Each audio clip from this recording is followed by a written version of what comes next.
this what you want. The way we are currently training in the dojo, we feel this is necessary because we want to bring in an element of randomness to the training. And I feel, especially when people get a bit more experienced, you can learn a lot from our basic kata and our basic techniques, but the principles that they are teaching, I feel you can experiment more with when you're putting them under a little bit of pressure, especially randomized pressure. Now, that doesn't mean that we should stand there and just randomly attack each other, because without a process to it, not only does it get dangerous, but I think it's very easy for people to get excited and it just becomes bad MMA. So at the moment, the way we're thinking is we've got a 4-level, 4-strata way of doing it, which means that inexperienced people can train with experienced people, and it's clear why we're doing the drills. Each drill has a specific reason behind it.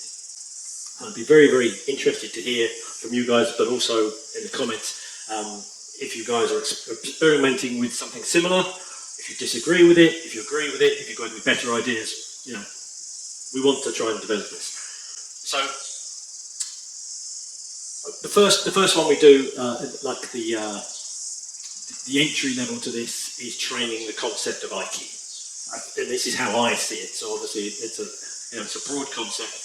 But for me, it's the idea of being able to merge with someone else's physical movement, their intention, their line of force, all sorts of things. It's the blending of the spirit of the thing without getting kind of too hippie about it. This is pretty much stolen from back in my Wing Chun days, but adapted to what I feel suits how we're training at the moment. Obviously, I've got the headset on, so it's going to make some things a bit difficult. So what we're doing is using not really sticking hands. This is more like sticking body, if that makes sense. So we're staying. There's no real gripping or striking. We're staying in contact, and we're just trying to feel what the other person is doing. So your whole body becomes a sensory organ, a bit like an antennae on an insect or something. And as your partner pushes or yields or whatever, you're trying to accommodate that, and if you like, the rules of the game are you're trying to find a position of advantage. I mean, I could just go bang and grab a head. That's not what this is about. So I'm trying to keep it soft, and I'm trying to keep my entire structure involved. So rather than just doing this because I'm a bit heavier and taller, I'm trying to move the whole thing. So over the top, I like that.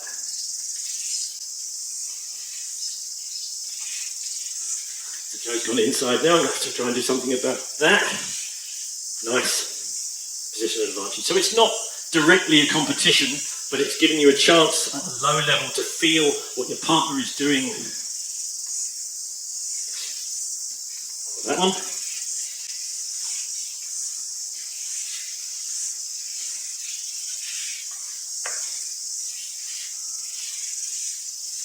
Nice. So you're learning to strategize how much you can give, and without putting your own movement at risk. And you're learning to, I mean, for me, some days I just won't be in the mood to be aggressive. And I'll be aggressive in the moving forwards. Some days I'm just going to sit here, I'm going to feel this. I'm going to wait for Joe to try and take something. Oh, there we go. Joe's pushing in, got it.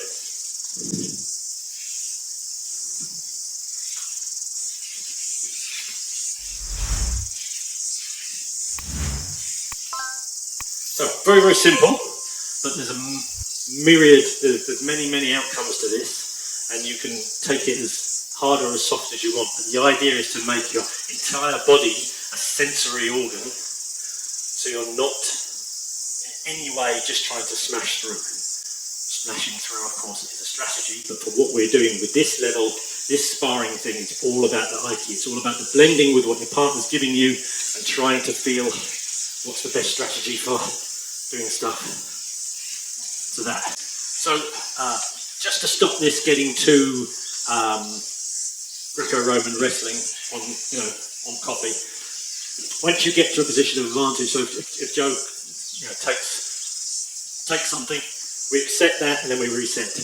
Because not only do we not want to get this into a grapple, that's not really the heart of this. One of the things that's most useful in this is the initial moment of contact.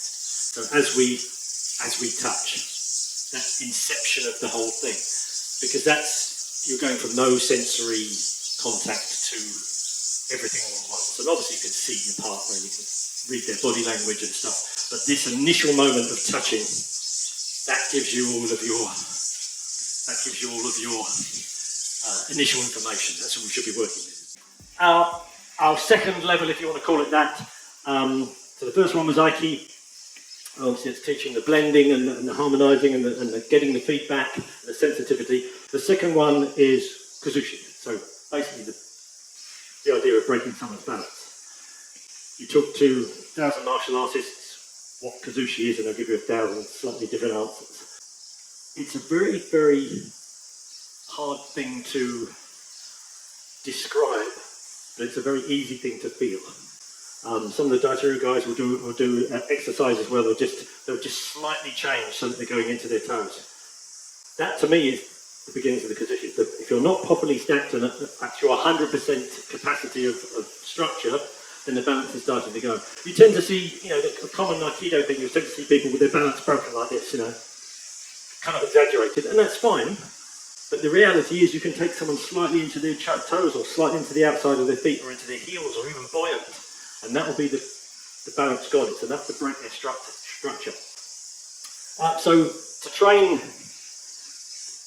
this, there's millions and millions of Kazushi exercises, but again, to make this a bit more of a sparring drill, now you can either take, like the judo guys do, what's this called, Kumite, is it or something? Or you can, elbows is what we do with the younger students, and you're basically just trying to break the other person's balance. Ideally you want them to get a knee on the floor or fall over. So this is a bit more structured and involves a bit more energy.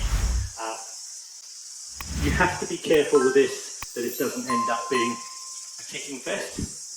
So, establish some rules in your own dojos for what's fair. But if you're doing this properly and you've taken what you've already done from the Aiki drill, it should almost be a stalemate, because no matter, Jo's quite good at this, no matter how she tries to put me down and take up, I should be able to track what she's doing.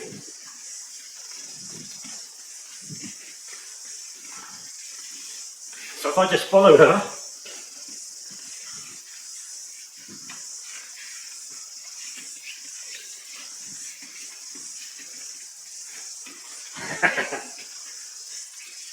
and it gives me the opportunity then to feel what she's doing like we did in the initial drill and apply it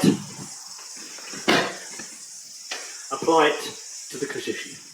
So in our dojo, any of these sparring things, if you lose, and they're not, this is the thing, they're not really competitions, they're just putting you against someone else who's also trying to get an advantage. So it's low level, but it just gets that element of, you're not just defending against the same thing, you know almost exactly what's coming. So you're not just reproducing the same muscle memory structure over and over again. So in our dojo, if you get it wrong, you do a press up.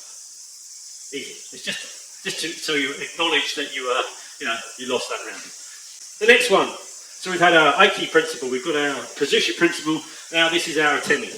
And for me, we've developed them this way because these are the underlying principles that I felt were the most important in the way that we train. Maybe different in your dojos. Again, interested to hear what people are saying. So we do bag work, we do the normal stuff in any striking dojo, but this is more about getting used to the distance, getting used to the timing.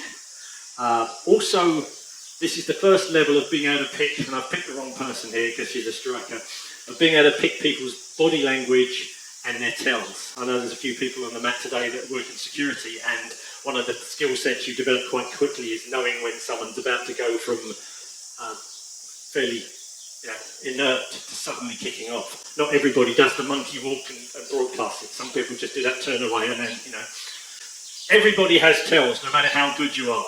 So, what we're going to do, we're going for head, shoulders, knees, toes. The reason we go low as well is that in this country, everyone by the time they're 6 months old is, trying out for the All Blacks.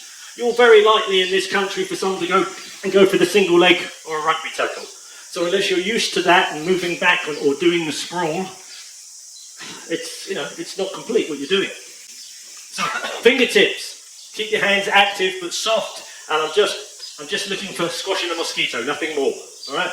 Try not to do that and blind your partner. Ruins a good day out. So we tend to break this down into 3. So first of all, I'll be defending. Joe will be trying to tag me, and I'm just trying to use distance. And you got me.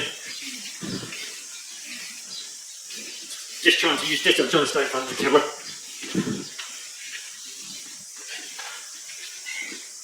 Okay, that's how it works. Then it'll be my turn. I try and tag Joe, and then the third one obviously is that we're both attacking and defending at the same time. And that's when it gets interesting. Because then you've got to decide whether you're going to counter strike, whether you're going to just try and stay safe and look for patterns, you know. Have a play with it. Again, really interested to hear what you guys think of this. If you do anything similar, if you've got any better ideas. So the final stage of this, so we've got our Aiki, we've got our Kazushi, we've got our Atemi, and then the final one we just call Kumite, which I know kind of means sparring anyway, but this is to bring everything together. Now for this, we're very careful, so everyone wears gloves, obviously fingerless, so you've still got some hand control, but generally I'm mouth guarding today, but headgear and gloves, just so we can add a little bit of something to it, make it a bit more realistic, and it just allows people then to go as hard as they are comfortable. And obviously, if you're training with a less experienced person, you can ease up a bit. So this is basically just 50% strength, 50% intensity. So if Joe's coming in, obviously I'll put my headgear on because I've got the headset. But if Joe throws a punch at me, he could be a bit harder than that guy. So I'm just, it gives me time to think. All right, just gives me time to think. This isn't an actual, it's not a pit fight. And this is the thing with sparring, you have to be sensible and everybody has to acknowledge the rules to it. So if we're going through it, we can do the same as we did the Atemi one. I can defend, Joe can come in, and I can try to stay in front of the camera. Just going to use this because I'm slower than Joe. And then we change around, I'll try and take Joe. Southpaw, sorry. And it's, it's sensible, but if we end up getting into a clinch, she's taking the back that time, If there's technique available, I've got something there, you take it. This is a great way of you working out what techniques actually work. And I'm not being disrespectful, I mean what work for you in that specific situation.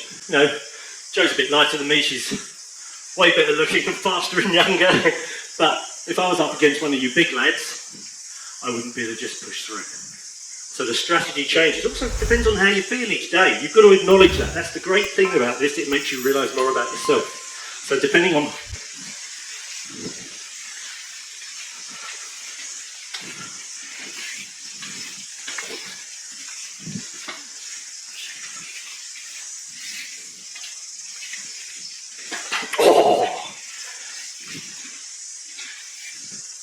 I'm just going to go on forever. Thank you. Have a play with it. I'll be really interested to see what you guys are doing, how you think it can be improved, whether you completely disagree with it as a concept, that's fine too, but please give me a reason, or if you think there's some other things we could be adding in, are there other processes? For me, I'm trying to randomise the way that we as students can experience and practice the underlying principles. The Aiki, the Maki, rotational power, Rasen, the connective twisting thing, Otoshi, body drop, Atemi, Yorimi, all of those things that make up the art. If we just do them as kata in basic technique, we're never putting them under any kind of pressure.